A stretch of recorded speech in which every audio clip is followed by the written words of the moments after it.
Hello, everyone. I'd like to welcome you to IWGSC's webinar. I am Hikmet Burak, one of the board members of the IWGSC.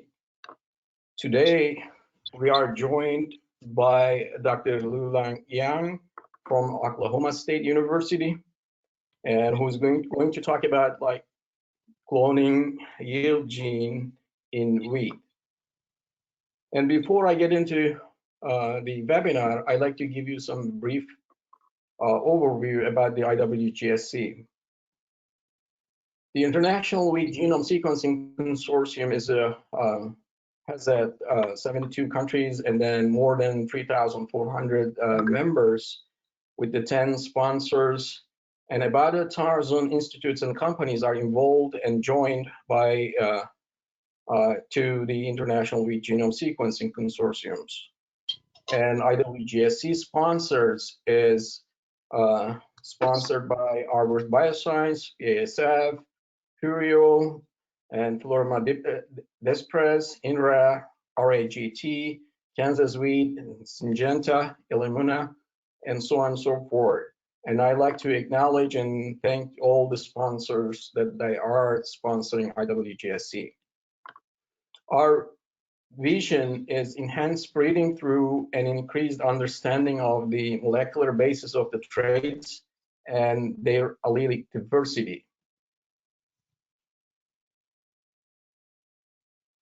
And then what I like to talk about is that the next webinar in December 15th, 2022, and then it is going to be a multi-species, low-cost, genome-wide genotyping platform to understand the molecular breeding in small grains. And then our presenter will be Jason Filler from the USDA. And then registration link is going to be provided, but it is here right now. It is going to be at 11 a.m. EST time and 5 p.m. Central time. Please join us about this webinar as well. And before we continue, that the dashboard there, you will see that the three dashboards, and then one of them is going to be questions. You can submit your questions in the questions and answer panel. And then also you can simply chat and monitor the chat panel, see messages if you are interested in, or if it is directly sent it to you by organizer and from the organizer. And also in handout, you can easily download the handout from presentations and using the handout panels.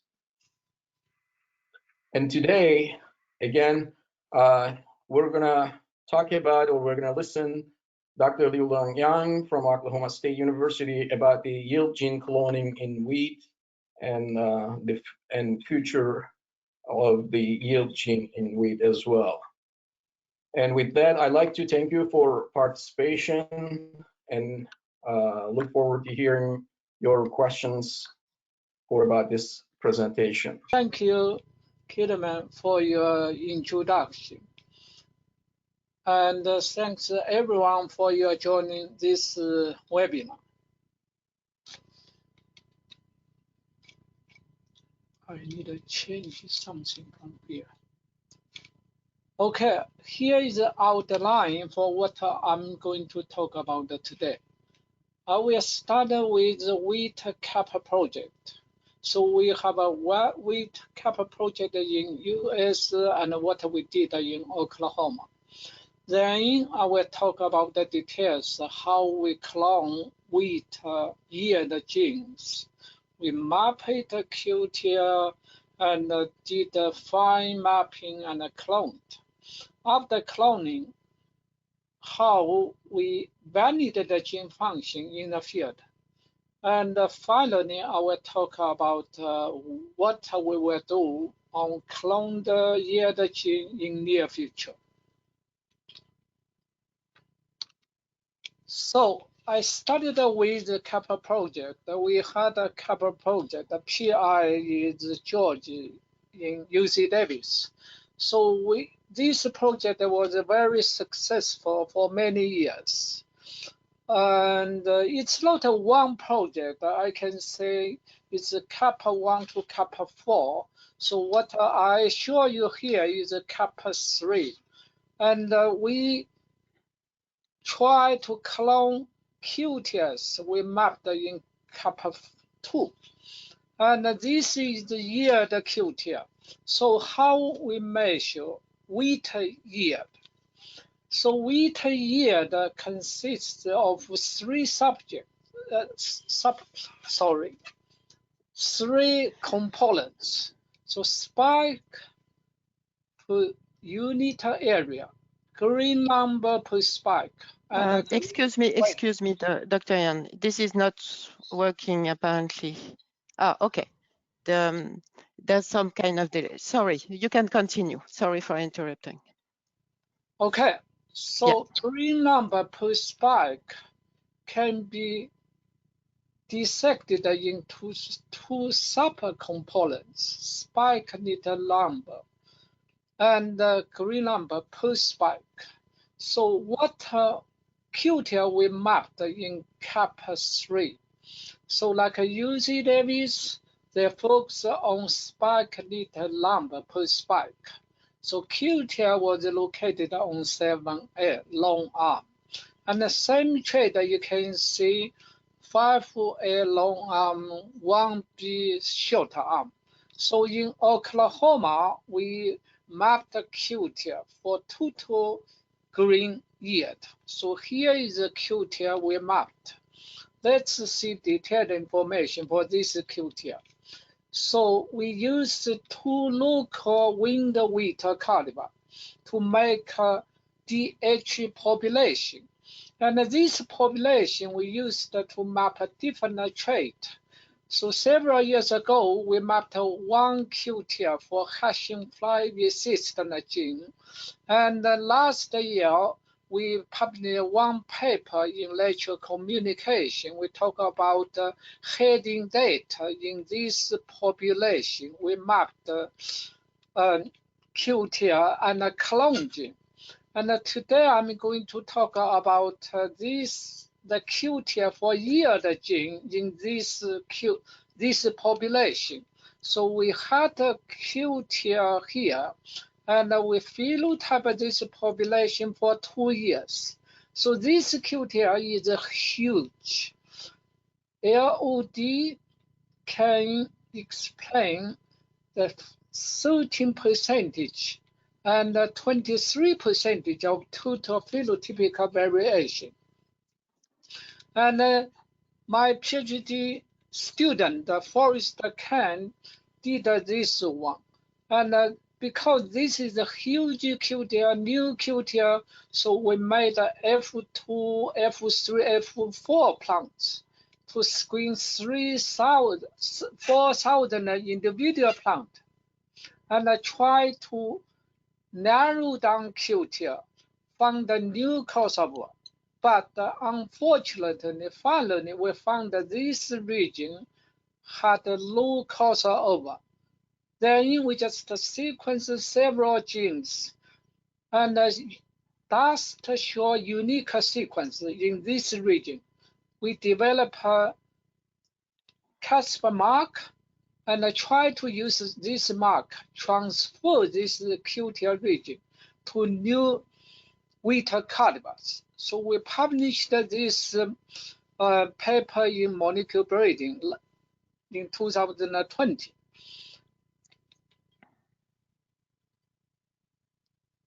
We proposed to clone the gene on 1BS. Finally, we are not able to do it just because the low crossover. We are working on another method. Let's say we use pH1 to do cross, try to make a cross, then to do back cross, but it may take several years for us to figure out what gene in that population, in that QTL. But we have a backup plan for this proposal. That's what I'm going to talk about this. So this QTL was mapped in another population. My PhD student, Xiaoyu Zhang, did this one. But we got two visiting scholars in my lab for 1 year. they contributed a lot for this project. And after we cloned, they contributed some more work to this project. Here is two parents we used to make a population. So for easy talk, I use lab code number L20 for this cultivar, Y18 for this cultivar. So Y18 was developed in China. This L20 was developed in Mexico, CIMIT. Why I choose these two cultivars to make a population? Just because L20 you can see it show branch spikes. And Y18 is a good cultivar in China. So I can say when we grow several cultivars in greenhouses, these two parents show flowering time matchup. And also Yangmei 18, I can say it was developed in China in my hometown. So I'm lucky to have a cultivar here. Then we made a cross and make a population. So these two cultivars show very difference in genetic background. In F2, F3 population, you can see lot of trait show difference, very difference. Like this is 4 plants from one population. From time, flowering time change, the plant height changed. And here is the winter wheat. Here is the spring wheat. And also you can see many different phenotype segregations in this population. So we did the F2 genotype, use GPS method to genotype a whole population. Then we got phenotype from field, from greenhouse.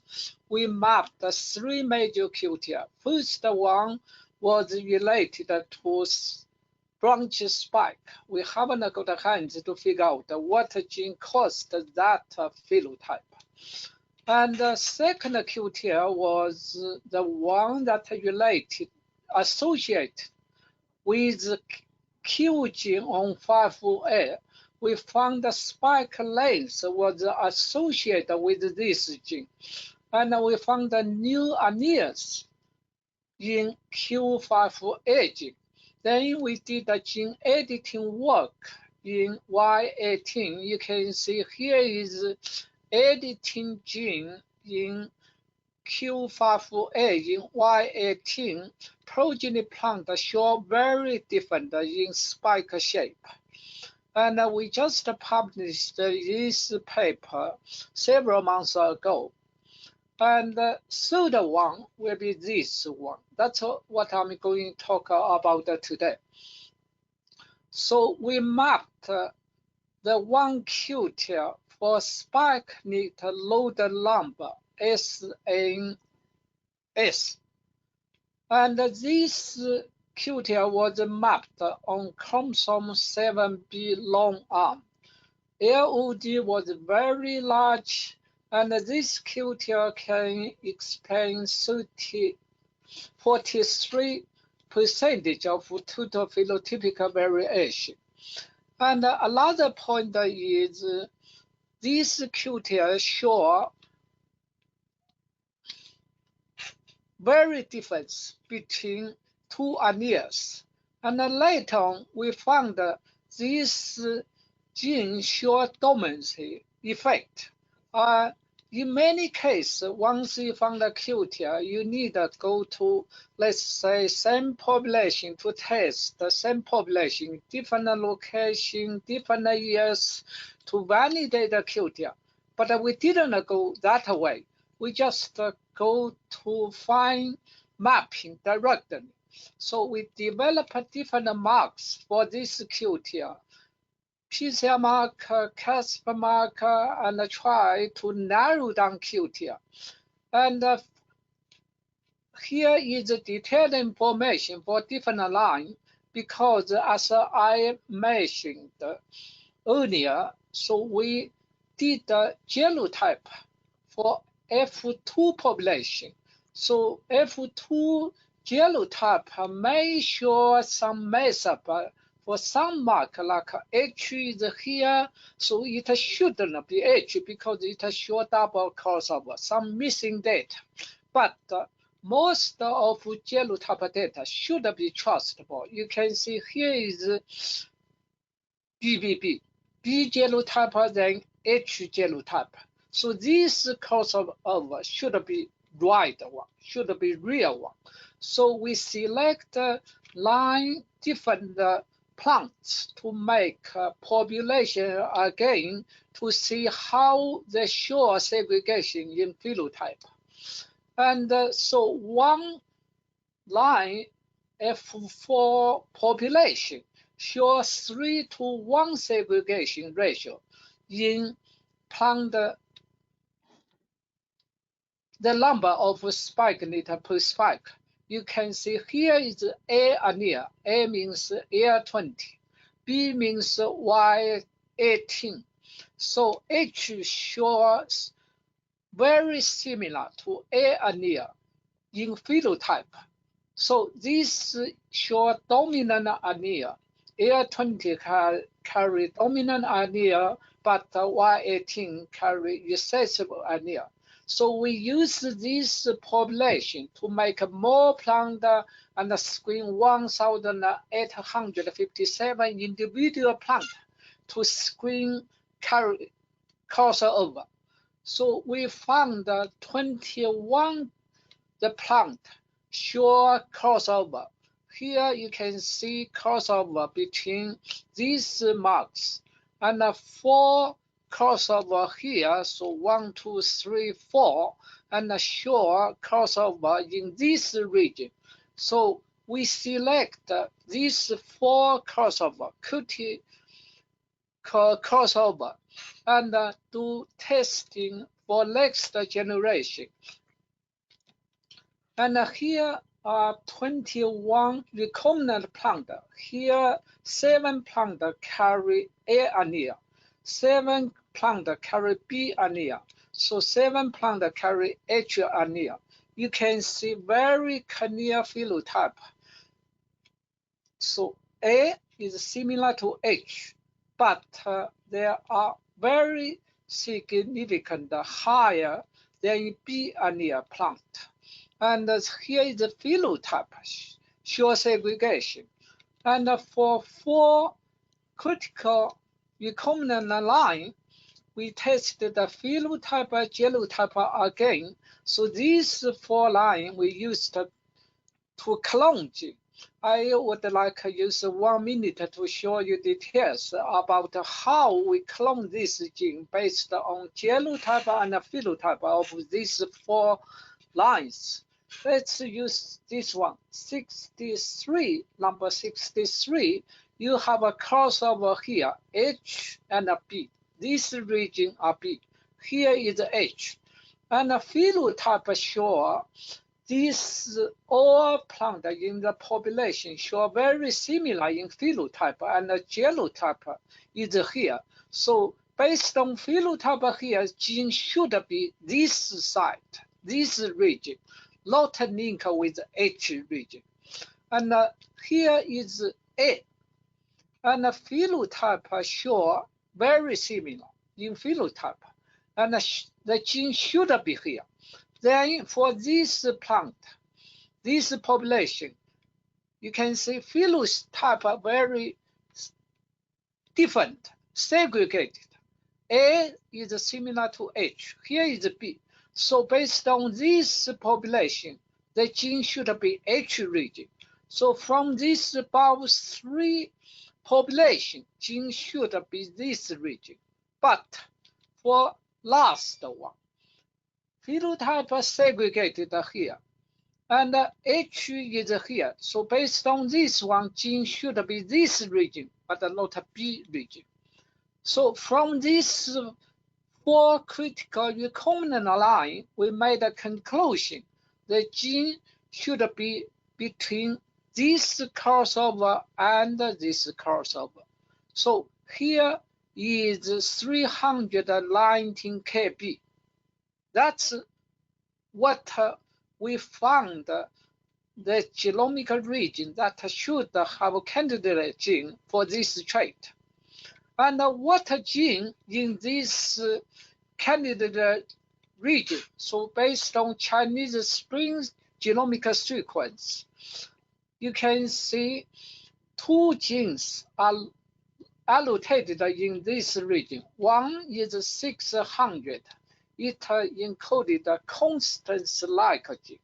And the second one is 700. It encoded a F-box protein. So here is allocated information in a website. But I did a sequence analysis by myself. And I found that this gene doesn't encode the S-box protein. The one gene should be here that encoded the F-box protein. So also I found the cDNA information. So this should be real gene. This may be not. But anyway, doesn't matter. Either this gene or this gene doesn't show difference between L20 and Y18. So this gene, low difference, has been excluded as a candidate for the gene we are looking for. So finally, only this gene left as a candidate. So we sequence this gene. It's a small gene, only has 2 exons, 1 exon, 1 intron. So it's a small gene, just the 2 kb. We sequence the promoter region and the whole gene region. Found acute here. So if this is the real gene that caused acute here, we should be able to find the gene expression level or protein sequence. So expression level, you can see low difference in different tissue between 2 alleles. So this QTL shouldn't be caused by the gene at the transcription level because they show low difference. And we do find the difference at the protein level. You can see 10 SNPs in exon cause the 3 amino acid to change. So 3 amino acid to change into proteins. So now we try to understand why this protein changed, then phenotype to change. Let's see, this is protein information. I know it's very hard for you to see detailed information here. So CONSTANS-like protein is a bigger family. And what gene we have in this gene family? You can see here, our gene fell into CONSTANS-5, CONSTANS-like 5. That's why we name our gene is CONSTANS-like B5 on chromosome B. And I'm pretty familiar with the 2 proteins here. One we call the ZCCT1, and one is CMF5. What's these 2 proteins here? So ZCCT1, ZCCT2, that's the gene I cloned about 18 years ago when I worked in George's lab. VRN2 is CONSTANS-like protein. Z means zinc. And DHG7 is a rice gene that named for green lumber, plant height, and heading date. This is a gene that is called the yield gene. It was published 2008. So at the beginning, we worried, my God, we got the same gene or the gene. And then we checked the genome sequence and we found our gene, okay, on chromosome 7. But GHD gene in rice. It had orthologue gene in wheat. We mapped in chromosome 1. It's a different gene. So why it's important for us if student or postdoctoral work on this project, they found, okay, we clone all the gene and we may not have a good opportunity to have a good publication because it's all the gene. And we are happy they are different genes. And also when we work on chromosome 7b long arm, at the beginning we mapped on this region. And in 2019, you can see several papers talk about APO gene in wheat, WLP gene in wheat. In Q-tier region, you can see it's the same region.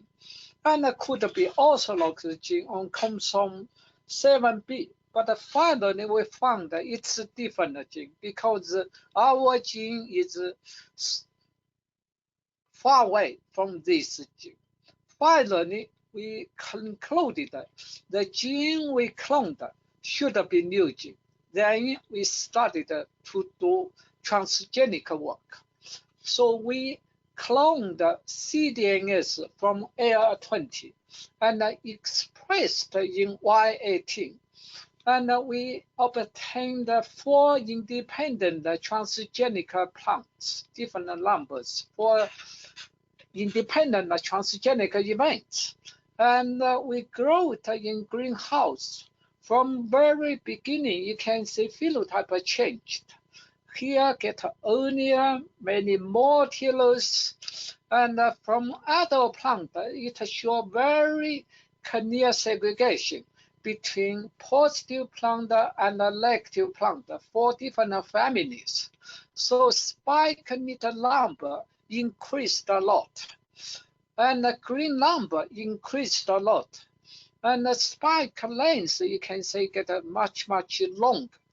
And unexpected result is spike number per plant get much more. And just because we grow in the greenhouse, we can't make a conclusion. And the yield was increased a lot.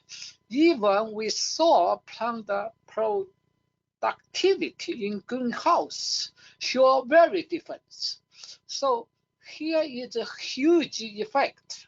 We can say we clone gene, we can finish up everything, but we wanted to have a bigger price. So we decided to test F2 population in the field. Because the seeds from greenhouse, we didn't have many seeds for standard breeding plot. We just plant the seeds in raw. So here is a small plot, but the phenotype show very clear difference between positive plant and negative plant. Here, 4 populations show consistent results in the field. Even from here, you can see spike very different from negative plant. And also, you can see even seed shape changed and the seed get much longer. So we are very happy with this one, but we still are not able to claim about yield increased. Why? Because not from standard plot, just and raw data. So we decided to test F3 plants in the field. Here is one plot for negative, and here is one plot for positive. And it's load out for phenotype, very different in phenotype between positive and negative. And here is another picture. We took it from different direction. And then we phenotype each plot. You can see here is plant length, much long. Spike length. Here is spikelet number per spike, much more, and the spike per plant. And here is green number per spike. So for T3 population, green number didn't change much, just because we have many more spike per spike. And also yield, you can see, increased about 11.9% from 4 different families. So now we are able to conclude this gene can be used to increase yield in the field. And let's talk about trade-off relationship. And usually when we have more spikes per plant, maybe you can see less green number per spike. And also when you have more greens per spike, you may have less or lower green weight. But in this case, we didn't see trade-off relationship between different yield components. Just because when we increase the spikelets number, you can see one more spikelets number, you can see the green size is big. If we increase greens per spike, here you have a small greens. That's why you can see lower green weight. Okay, let's move to the gene mechanism. So we understand, okay, 3 amino acids changed. If any amino acid change that cause the interaction with the other protein, we should be able to see interaction protein. So we use the CoB5 protein as a probe to search yeast to library. We found one protein that shows interaction with this protein from AR20, but didn't show interaction with the protein from Y18. And we confirm this interaction in tobacco news. So these 2 proteins show different interaction with K4. What's K4? K4 is kinase number 4. It has a function for phosphorylation. So we did phosphorylation with K4, and we found a different phosphorylation reaction between CoB5 and K4. And the final conclusion is K4 can phosphorylate serine in CoB5 from AR20, but not the protein from Y18. That's the final conclusion. And also we did another experiment using gene editing technology. So we overexpressed the gene from AR20 in Y18. And logically, we should edit the gene in AR20 to see how phenotype to change. But AR20 was not transformable. So we did the gene editing in Y18. We tried to damage CCT domain in Y18 to see how CCT domain is involved in gene function, in protein function. So we observed 2 editing events. One show one amino acid, one nucleotide deletion. Here is the 7 base pair deletion. So the protein changed. Then you can see phenotype changed. Here is unedited plant, edited plant in the greenhouse. So flowering time get delayed, the plant get a little bit low, short. Lastly, we try to find out where we have a dominant allele in different weight.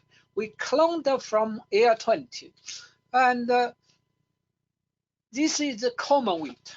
So we have a ABD gene. And this common weight is derived from tetraploid weight. And here is the wild type tetraploid weight. So we saw dominant allele in this cultivar. This is easy to see it because this whole genome was published. But we didn't see this dominant allele in cultivated tetraploid weight like Triticum durum. We didn't see. We checked 5 different cultivars. Then we checked 1,657 common weight cultivar. We only found 33 cultivar carry dominant alleles. So only 2% of cultivar we have now carry dominant allele. Why? This dominant allele was not selected or lost during cultivation.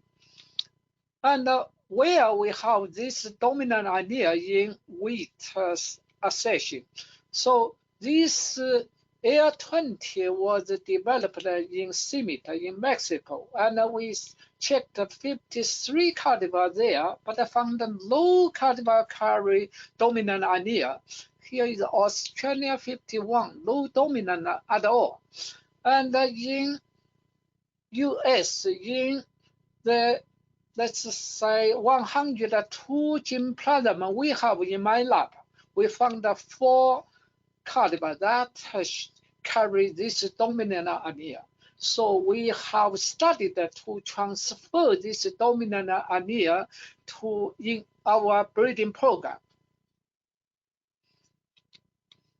Okay, let's make a summary. And yield gene can be cloned using map-based cloning approach. So I can't believe we can clone yield gene even we try to use another population because it's very hard to clone yield gene. Phenotype change a lot between years, between different locations. And this gene, I can say, can be cloned in the field, in the greenhouse, in controlled condition. But the gene effect should be validated in the field. We can't say we clone the gene in the greenhouse, you sure breed. Maybe they not use it because we need a phenotype from field. And we need to use different technology to validate the gene function. And if we clone gene 10 years ago, we just did a genetic study, use population to map it to clone. And we didn't do much work for gene function. Now we need to use gene editing, protein technology to validate the gene function. And this allele, dominant allele, is rare in gene plasm we checked, but we still can get this dominant allele in modern cultivar in different nations, different countries, and to test how this gene works under different environment, different genetic background. And we made a 2 minutes video for this story. So if we are interested, you can go to YouTube to watch it.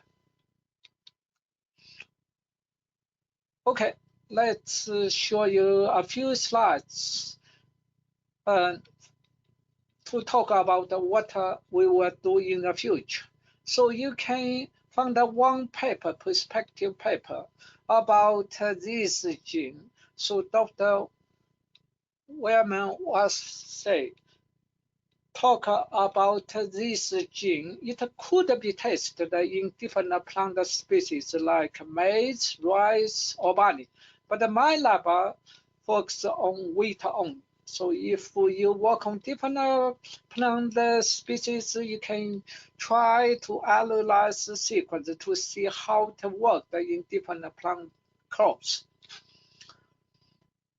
And we clone gene from chromosome 7b, we call the B gene, and we check the A gene and the D gene. On chromosome 7a, 7d, we saw A gene expressed show similar expression pattern as B gene, but we didn't see gene expressed or very low gene expression level for D gene. I don't know why it shows such an expression pattern. So if A gene also show dominant allele, if we found the natural variation in A gene, why not to use it in breeding program? So we need to do more work on homologous gene. And also we need to work on pathway, the pathway. So we know this gene B5, natural mutant. And this mutant, this amino acid is a critical one, very important. We look careful in the same pathway, but we don't know much information about the K4. Do we have natural mutant in K4? Can we try to sequence the K4 in different caliber? And also we know this CCT domain very important. How about the B box at N terminal? We didn't do much work on B box yet. And also we know this gene is transcriptional fact. So it should have a target on DNA. So what's DNA binding site on downstream?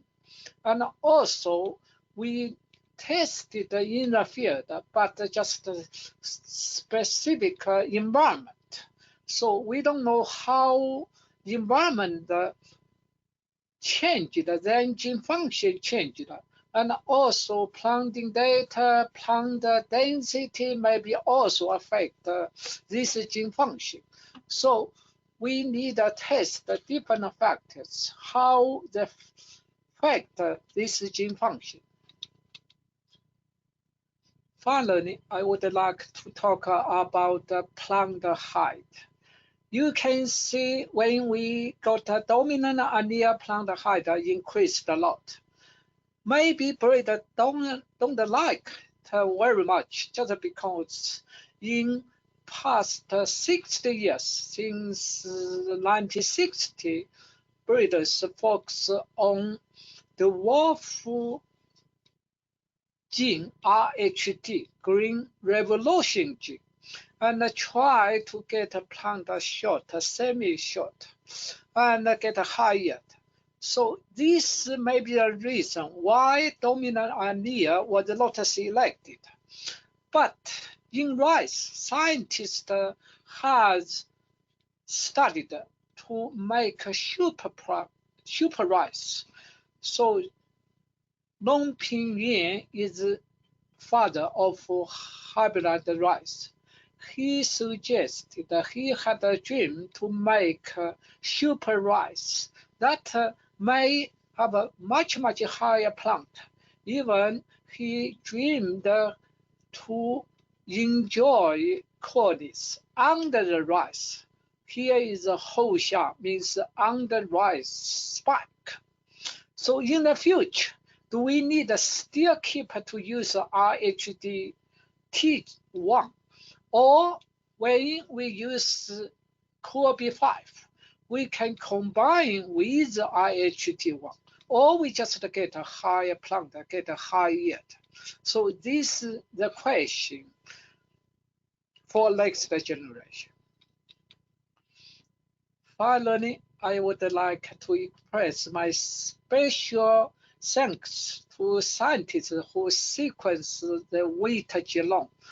And I don't know, I can't remember 192 others for this paper, but I remember 3 leaderships, and Rody, Kenny, and Niels. and for leadership for this project. It helped us a lot in gene cloning.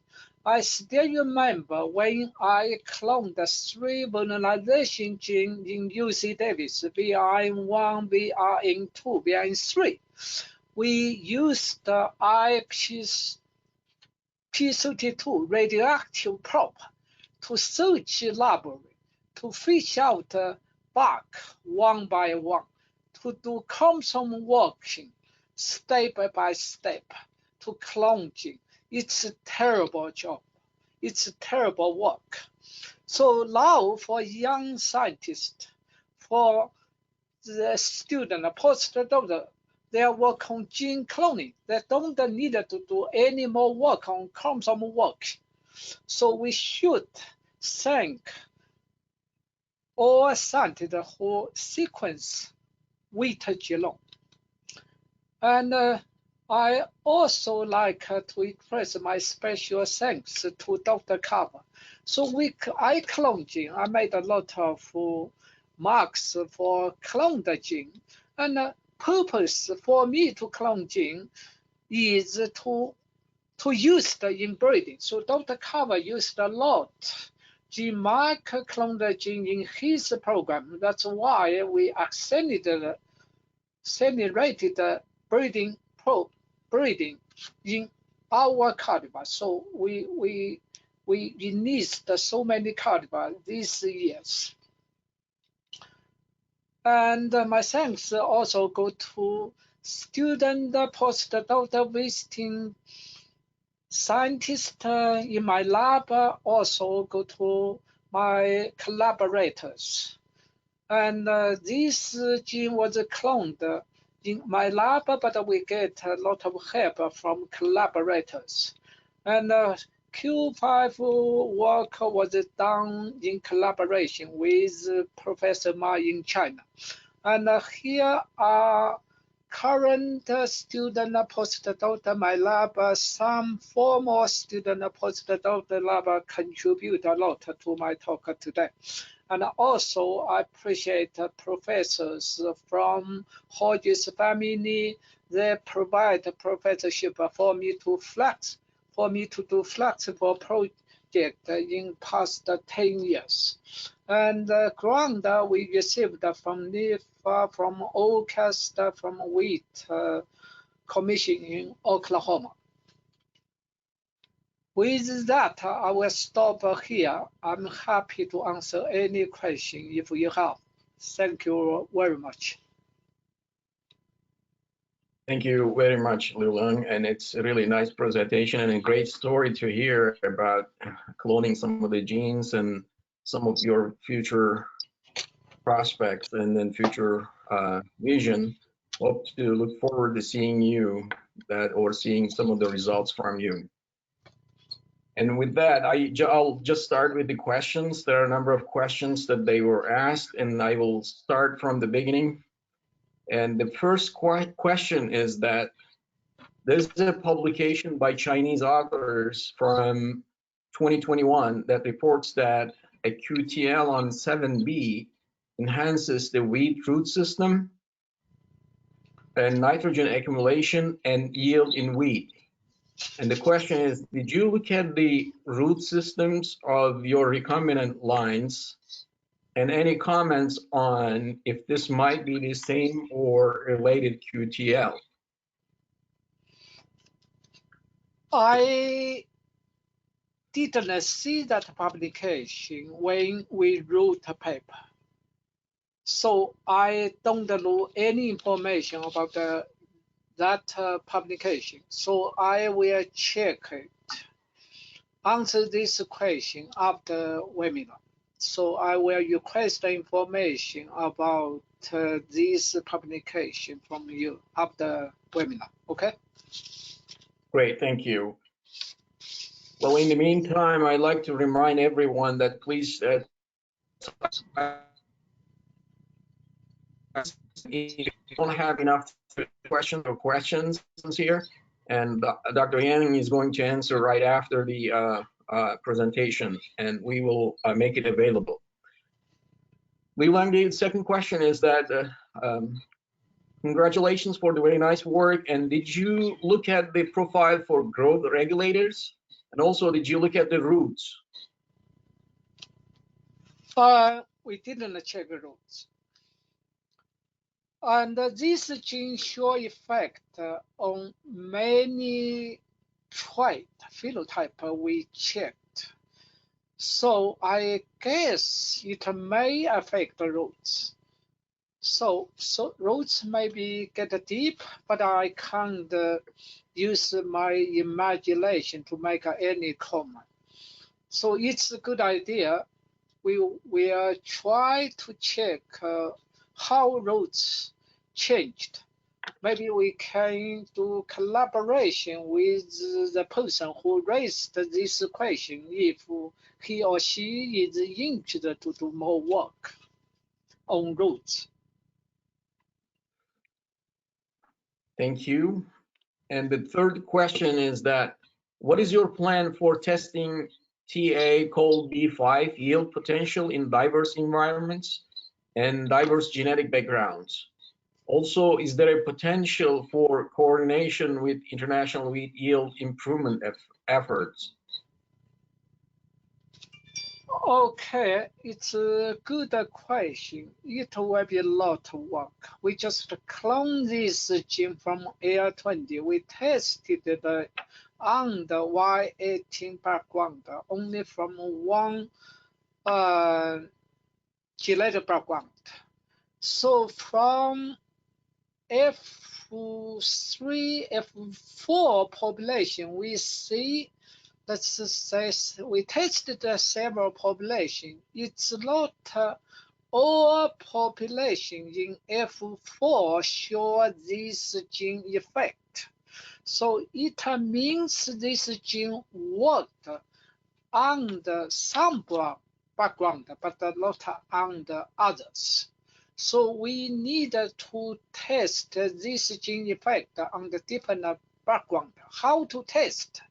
We need to do cross. Let's say you lose this parent, carry dominant allele, you need to do cross with other cultivars. So we have started to work on this project, use gene platform we have in Oklahoma. So we did a lot of cross. Now we have different lines to test in the field. That's what I mean work on here. But we just have environment here, how to test the different environment. We need to do collaboration work. Or anyone who is interested in this gene, they can use this, the cultivar we showed in the paper. They can find a specific cultivar to do cross and to test the population under different environment. So we say that we found 33 cultivars that carry dominant allele. So you can just pick up a dominant allele cultivar and do cross to test on the different cultivars. So I'm happy to see this gene can be tested in different genetic background on the different environment.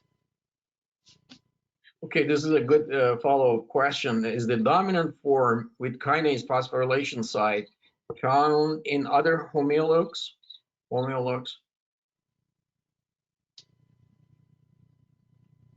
For kinase K4, you mean? Yeah, kinase phosphorylation site. There's a dominant form that you said.